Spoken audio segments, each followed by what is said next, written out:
മട്ടുപ്പാവിൽ ചെടിച്ചട്ടിയിൽ വളരുന്ന ഈ ചുവന്ന ചീര വളരെ നന്നായി വളർന്നിട്ടുണ്ട്.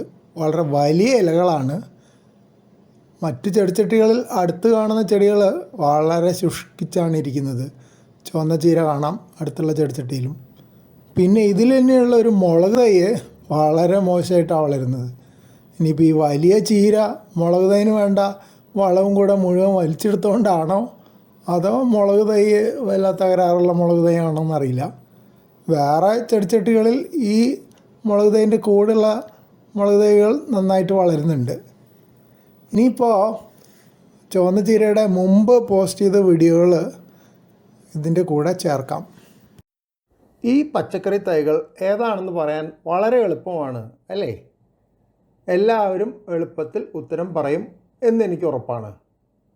ഒരു പക്ഷേ വിത്തുകളുടെ ചിത്രം മാത്രം കാണിച്ചാലും ഉത്തരം പറഞ്ഞേനെ. പക്ഷേ വിത്തുകൾ കാണിച്ചാൽ ചെടിയുടെ നിറം അറിയാൻ പറ്റില്ലെന്നാണ് ഞാൻ കരുതുന്നത്. എന്നാൽ ഈ പച്ചക്കറി ചെടിയുടെ വിത്തുകളുടെ നിറം ചോദിച്ചാലോ? കഴിഞ്ഞ ദിവസം പോസ്റ്റ് ചെയ്തിരുന്ന ചുവന്ന നിറത്തുള്ള കുഞ്ഞു പച്ചക്കറി തൈകൾ കുറച്ചുകൂടി വലുതായി. എല്ലാവരും പറഞ്ഞതുപോലെ അത് ചുവന്ന ചീര തന്നെയാണ്. ഇലകൾ വലുതായപ്പോൾ മനസ്സിലാക്കാൻ കുറച്ചുകൂടി എളുപ്പമാണെന്ന് മാത്രം. ഒരുപാട് തൈകൾ വളരുന്നതുകൊണ്ട് പറിച്ചു നടലാണ് അടുത്ത ജോലി. എല്ലാ തൈകളും ഏതായാലും സംരക്ഷിക്കാൻ പറ്റുമെന്ന് തോന്നുന്നില്ല. കൂടുതൽ വലിപ്പമുള്ളവ പറിച്ച് മറ്റിടങ്ങളിൽ നടാം.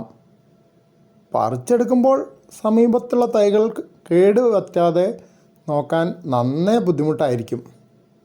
അത്രയ്ക്ക് അടുത്തടുത്താണ് തൈകൾ. ഇത്രയും ചെടികൾ ഈ വേനലിൽ വളർത്തിയെടുക്കാനും പറ്റില്ല. എന്നാലും പറ്റുന്നത്ര ശ്രമിക്കും. മുളച്ചു വന്ന ചെടിച്ചട്ടിയിൽ വളരാൻ സ്ഥലമില്ലാത്തതിനാൽ ചുവന്ന ചീരച്ചെടികൾ കുറേ ചെടിച്ചട്ടികളിലേക്ക് പറിച്ചു നട്ടു. കുറച്ചുകൂടി വളർന്നിട്ട് പറിച്ചു നടാം എന്നാണ് വിചാരിച്ചിരുന്നത്. എന്നാൽ മുളച്ച ചെടിച്ചട്ടിയിൽ തിങ്ങി നിൽക്കുന്നത് കണ്ടപ്പോൾ നേരത്തെ പറിച്ചു നടാൻ തോന്നി. ശക്തമായ വെയിലിൽ വാടിപ്പോവാതിരുന്നാൽ മതിയായിരുന്നു.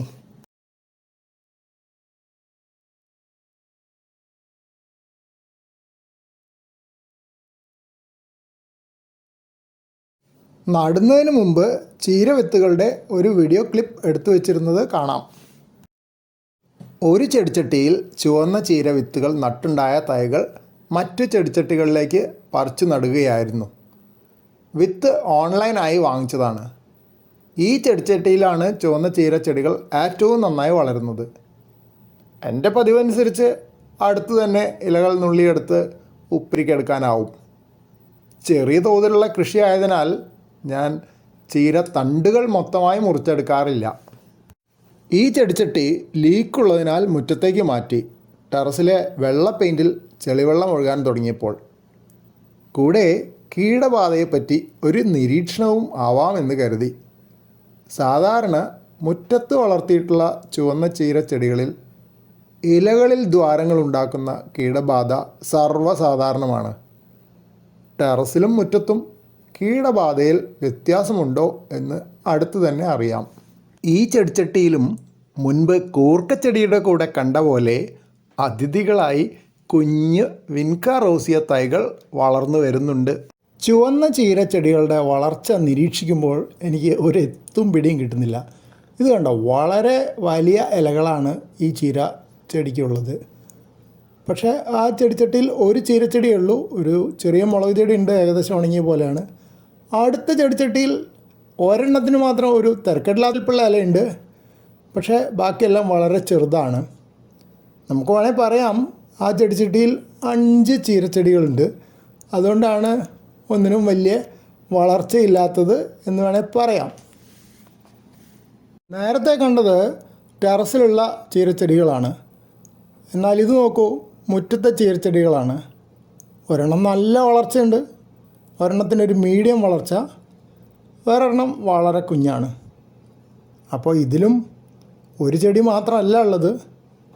3 ചെടികൾ ഉണ്ടായിട്ടും ഒരെണ്ണത്തിന് നല്ല വളർച്ചയുണ്ട്, ഒന്നിന് മീഡിയം, ഒന്നിന് വളരെ കുറവ്. അപ്പോൾ ഇതൊക്കെ എങ്ങനെ സംഭവിക്കുന്നുവെന്ന് എനിക്ക് മനസ്സിലാവുന്നില്ല.